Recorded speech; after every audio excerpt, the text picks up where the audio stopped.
Hey guys, I've got a pretty interesting profile review for you all today. So the following profile review is of a diamond mid lane player, and she focuses mainly on Zed and Yasuo, and she's been getting a little bit sidetracked on what her strength champions are, obviously, and been broadening her champion pool when it hasn't actually been the most productive in terms of climbing. So the profile review is a really good insight into why keeping a champion pool small, tight, and enjoyable is really important, but also how you guys can apply what I tell her and what she needs to focus on, how you guys can apply that to your own accounts to ultimately get to where she is in Diamond and hopefully beyond. So I hope you guys enjoy the video.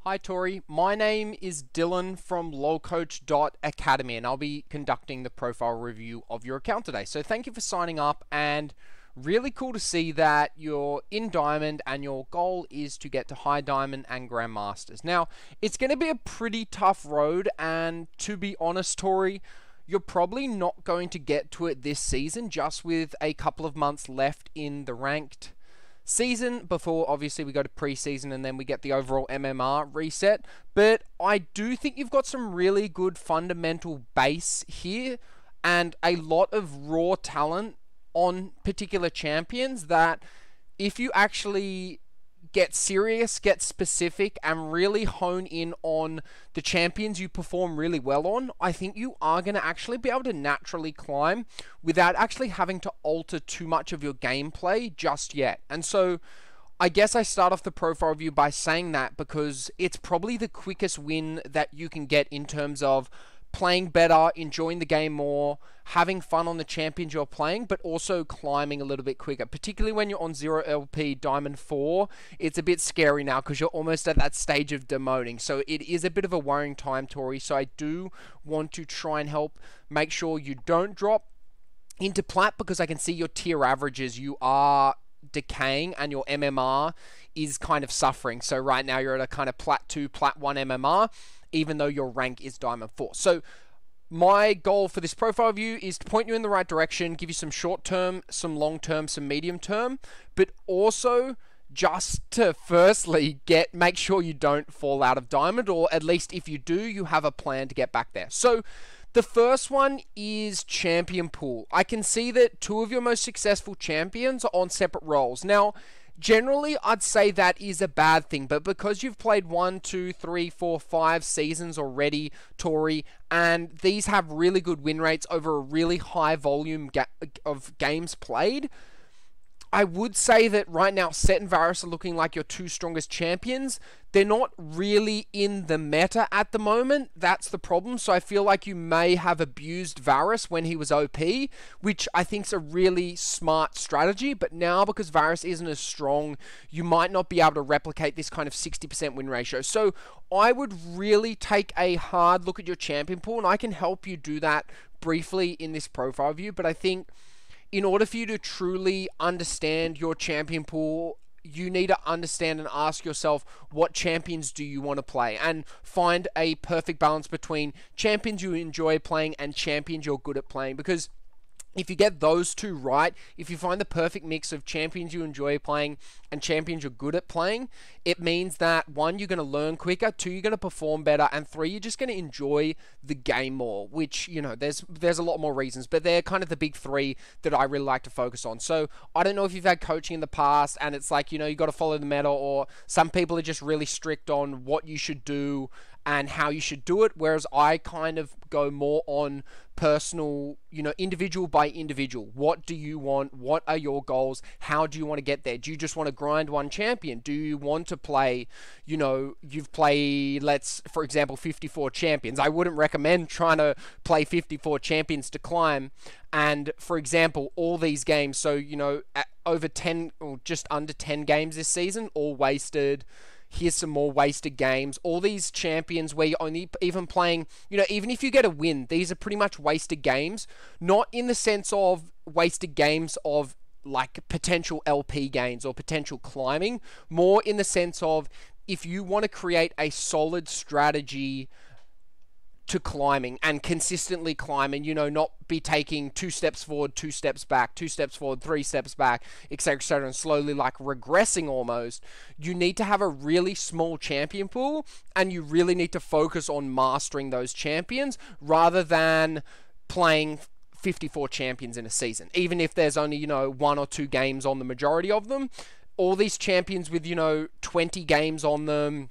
You've got Bard with 16, for example, at a 44% win ratio. Garen with 13 games at a 46% win ratio. Shen with 10 games at a 30% win ratio. All these champions, if I was talking to you at the start of this season, I'd say do not play these champions. Pick 5 to 10 champions. It can be across 2 roles. I'd recommend 3 to 5 champions on your primary role, and then again about 3 to 5 on your secondary, because of how much experience you have, and because you are quite a good support as well as an AD carry. You're actually a very good mid laner as well, so you've kind of got 3 roles, and so a little bit of an identity crisis there as well. I think Tori, my device isn't fully protected apparently.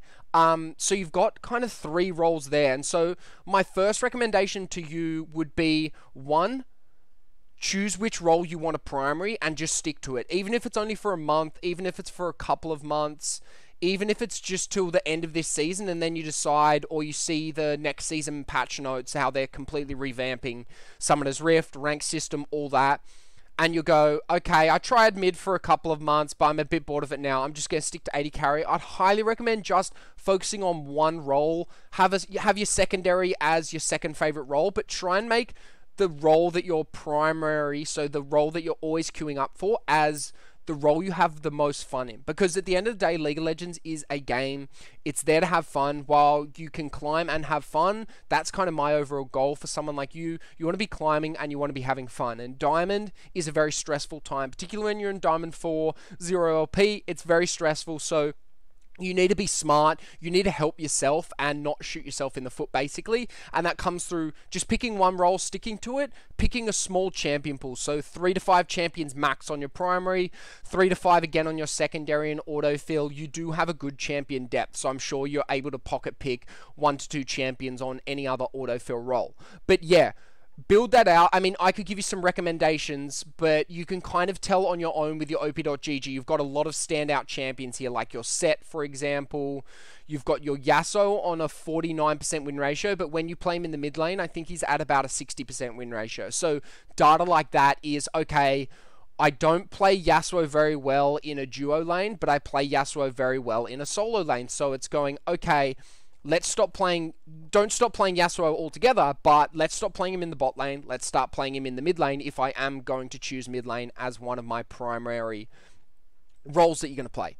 And those are kind of my 2 big ones. The third one is there's only a couple months left in the season, and I'm recommending players really to go 2 ways about the end of the season. 1, do a last-ditch sprint to try and get to that rank that you have, but make sure it's achievable. You're probably not going to get to Grandmasters this season, but you might be able to say, let's get to Diamond 2 or to Diamond 3 even. Just, make sure you're away from that Diamond 4 demotion to Plat 1, for example. Or the second route is use the rest of this season to test, to learn, to try and build yourself a new champion pool if you're a bit bored or if you're a bit lost with the game. I honestly, I can't tell how you're feeling about the game at the moment because I haven't actually talked to you. All you've done is submitted a form, so I'm just guessing and trying to split, I guess, what I believe you to be in kind of 2 personalities. So the 1, I want to climb to a realistic goal by the end of this season, or 2, I want to use the rest of this season to learn. Because there are basically 2 people that I'm finding with the end of the season this close on how they're kind of approaching the end of the season, because next season, as we know, Riot love to revamp the game. So it's not going to be a completely new game, but a lot is going to change. The meta's going to shift. Champions who are strong might not be strong anymore, etc., etc. The fundamentals will still be there, but it will be a very different game. So I'd encourage you maybe looking at a new champion pool based on the information we've already gathered from what the next season's going to look like, but also you can just use that as preseason. So if you are still wanting to climb, which I do think you're kind of leaning more towards Tori, I do think let's try and set yourself a realistic goal for the end of the season. Diamond 3, Diamond 2, and let's build towards that by playing a small set of champions in 1 to 2 roles and just really focusing on that, going hard for the next couple of months and seeing how high you can get, because you've got a 51% win ratio, you've played over 600 games this season, but there are some really strong standout champions here in your champion pool, like Zed even, that you're now picking a bit more, and I actually think Zed's in a really strong position right now. You've also got Mordekaiser here, who's a bit of a pocket pick that you've got. You've only played 20 games on him, for example, but you do have quite a good win rate. And just playing champions like this, like Kha'Zix, where, I mean, where are you even on with Kha'Zix? I mean, he's your 30th most played champion. You have a 0% win rate. It's just wasted games, wasted climbing, wasted opportunity. It makes you tilted. It makes you think you're not a good enough player when you are, and it's just unrealistic. No one can possibly master 30 champions in a season unless you're playing 10 to 12 games a day, or if it's your job, if you're a pro player. And I'm assuming you aren't a pro player, but what I'm trying to get at is it's very realistic to try and play this many champions and to expect yourself to be able to consistently climb. And, I'm actually very impressed that you've gotten to Diamond 4 with this many champions played. So you clearly have a lot of natural talent. You just need to really focus in on how can I use this natural talent and, I guess, control it, centralize it, and make it as potent as possible on a small set of champions.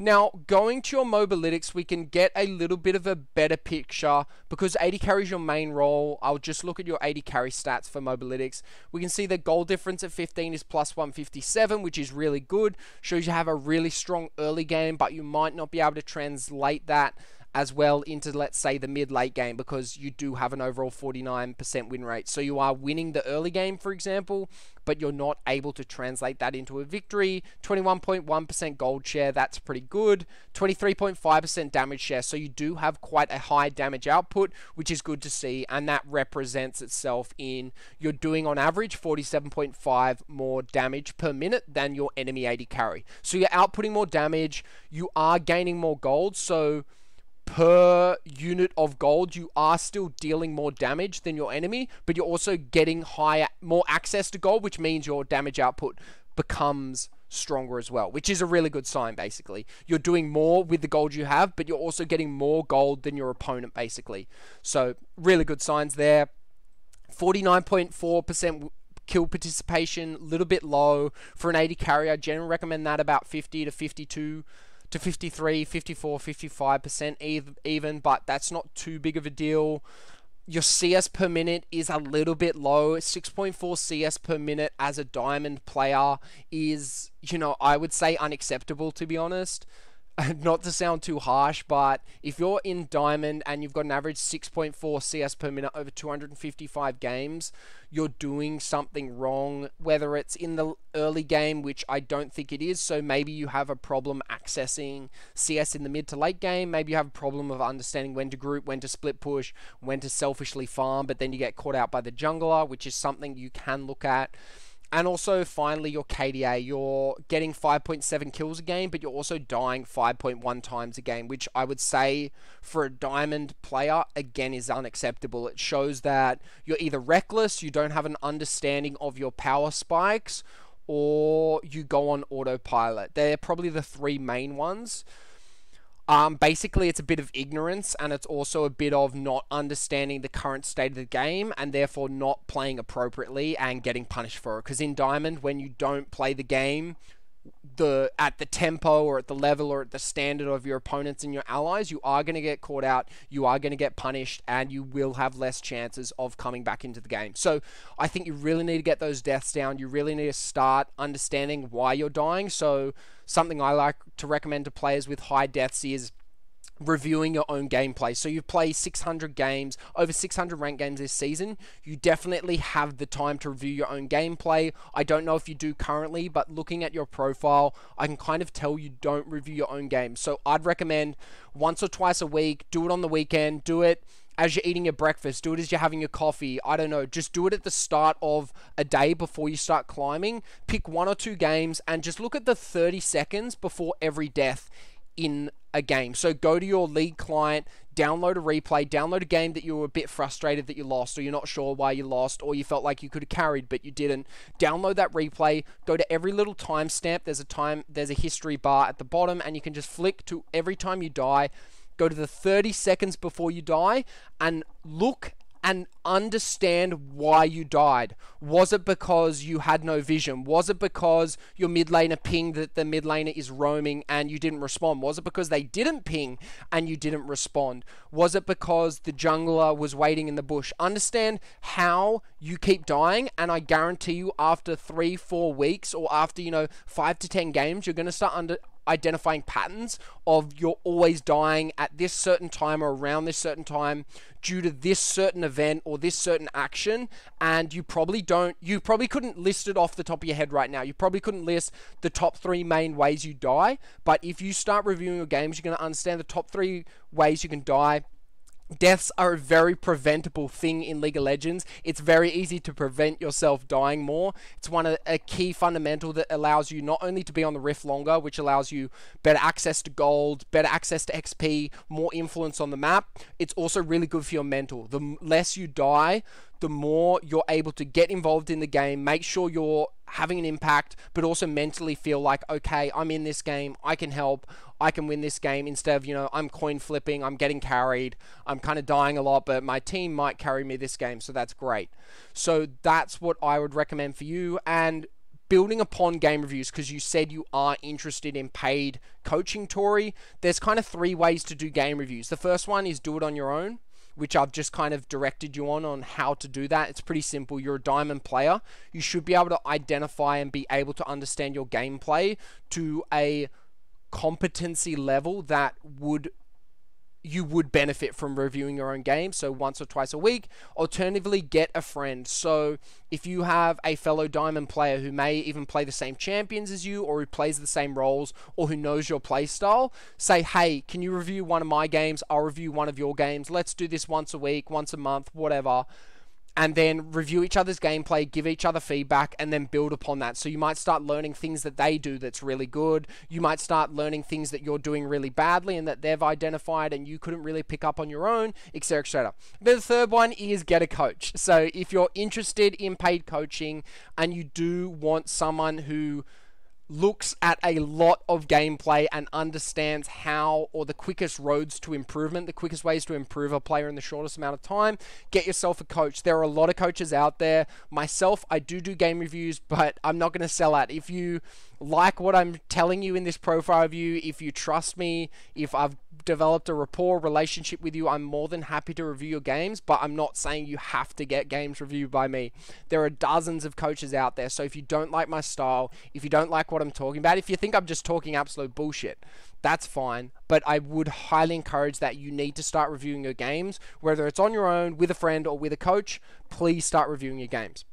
Now, the second one is, and the final one recommendation I'm going to give you is, if you like this profile review, so if you like breaking down your statistics, looking at your profile from a objective statistical viewpoint, I actually offer this as a monthly service. So what it's called is a climbing action plan. And basically, I take over 150 data points, similar to what this profile review does, but I build it out almost like a personal trainer. So instead of a personal trainer for the gym, it's a personal trainer for League of Legends. I basically become your personal trainer for League of Legends. I set yourself monthly goals.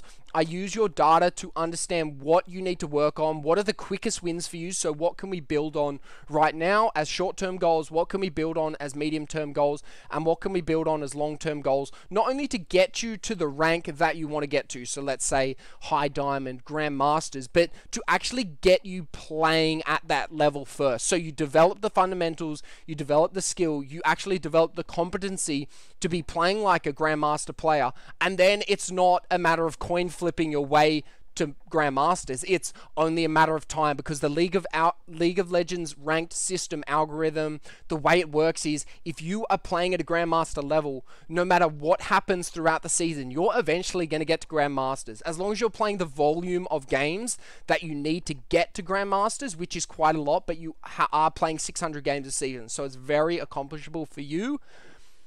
you will get there. League isn't against you. League isn't against any players. Anyone who says they're hard stuck, anyone who says they can't climb because of bad teammates, it doesn't make sense because other people are climbing out of that division. Other people are climbing out of that rank. So I would really encourage you, if you're one of those players particularly that gets angry or frustrated at their teammates, I would say don't look outwards and try and, fix your teammate or try and fix an enemy or try and fix that troll or inter, because you can't actually influence their decisions. The only decisions you can influence and improve upon as a player in League of Legends are yourselves, are your own. So I'd highly encourage you to start looking inwards. Obviously understand that if you have a troll, if you have an inter, if you have a feeder, the game might be unwinnable, and don't punish yourself too hard because I didn't carry that game, but it was a 4v5 and it was kind of unwinnable.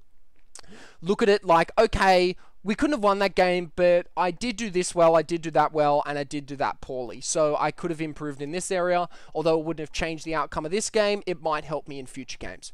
So that's really all I have to say, Tori. Bit of a ramble, a lot of information to process. The top 3 I would say is choose what role you want to primary, stick to it for at least a month, at least 2 months, at least to the end of this season. Second one is get a strong, small champion pool and find the perfect balance between champions you enjoy playing and champions you're good at playing and mix that. If you're looking to add new champions or you're looking to have a bit of fun, take learning new champions or take learning new fun champions that you like to play but you're not really succeeding in solo queue. Take that to flex queue games, take that to normal games, take that to your alt account, your smurf account, whatever. But understand that your main account is for climbing and your second account or your flex queue is for learning. And if you take that approach, we're going to avoid this problem where you play 54 champions in a season. Rather than you're playing 54 champions in a season on one account, you might be playing 54 champions in a season on 2 accounts, and your main account only has 10, 15, 20 champions played, while your alt account has 30, 40, because you're constantly learning, you're constantly trying to keep up to date with the meta because you are a veteran player. So I do think you have a lot of champion pool depth. It's just hard to keep 30 champions at an acceptable level of diamond standard when you're in diamond. So just trying to be realistic with that. And then the third one is you need to start reviewing your games. You need to start analyzing your own gameplay, and you need to start looking at your problems, your weak areas, your strengths, your weaknesses, and understand what are the quickest wins, what are the most important wins. So what do I need to get right over the long term? What do I need to get right over the short term? And how can I do that? So do I need to practice this? Do I need to get better at that? Do I need to do more of this, less of that, etc., etc.? So Tori, that's the end of the profile review. If you're interested in game reviews from me or my climbing action plan, please, once you've watched this, I will send you a Discord message. Obviously, I'll have this link, and we can go from there about chatting next steps. If you're looking for recommendations or you just want to chat more about this profile review, it's opened up a world of questions. I'm more than happy. We can jump on a call. We can just message. If you're introverted and don't like calling, that's fine by me. But yeah, that's the end of the profile view. Last 2 things I would love from you, Tori, are if you aren't already, subscribe to my YouTube channel. I'd really appreciate it. But I also do release weekly educational content. Sometimes I get a bit slack, so sometimes it's, every fortnight or so. But I do usually release really good educational content there. And the second one is follow me on Twitch. I do stream. I'm actually streaming right now. I'm streaming your profile view to 3 viewers, so you're pretty famous right now, but please follow me on Twitch. I'd really appreciate it. I also do educational gameplay on Twitch, so I'm always kind of talking through what I'm doing. So if you are looking for a streamer that's a little bit different and likes to talk through the processes of what they're doing, why they're doing it, and seeing the results of that, please follow me on Twitch and catch me outside, basically. Thanks, Tori. I hope this profile view helped you out, and I really do hope, sorry, Tori, we can have a conversation after this. So cheers, good luck on the Rift, and I will talk to you soon, Tori. See ya.